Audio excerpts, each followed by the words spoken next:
चलिए अगले क्वेश्चन के बारे में बात करते हैं। Question number 10, find the angle between x axis.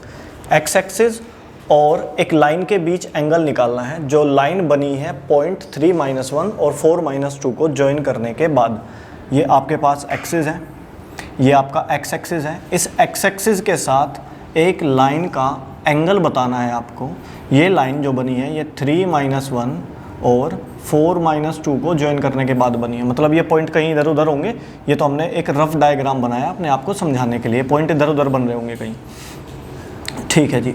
हम एक बात जानते हैं कि कोई लाइन एक्स एक्सिस के साथ पॉजिटिव डायरेक्शन में जितने डिग्री का एंगल बनाती है, उसको अगर मैं 10 के साथ लगा दूं तो वो स्लोप हो जाता है, उसको कहते हैं हम स्लोप।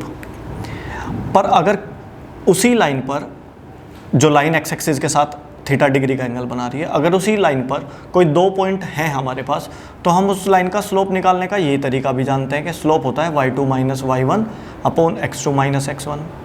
तो मेरे पास स्लोप के 2 तरीके हुए, ये भी स्लोप को रिप्रेजेंट कर रहा है, ये भी स्लोप को रिप्रेजेंट कर रहा है। इसका मतलब ये आपस में बराबर होने चाहिए।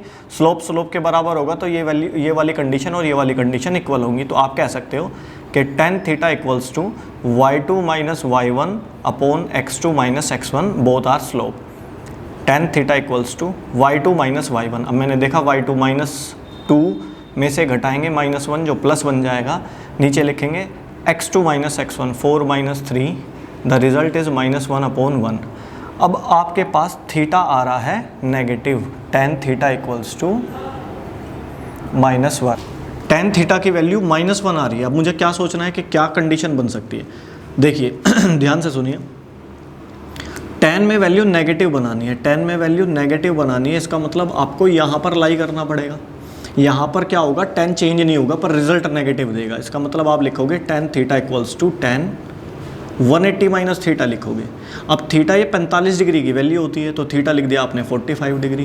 तो इसका रिजल्ट जो तैयार होगा, अगर आप इसको सोल्व करोगे यही कंडीशन बनेगी -1। 180 की वजह से चेंज नहीं होगा, पर 180 माइनस थीटा वाला क्वाड्रेंट tan को नेगेटिव रिजल्ट देता है। 3rd चैप्टर में हमने यही पढ़ा है।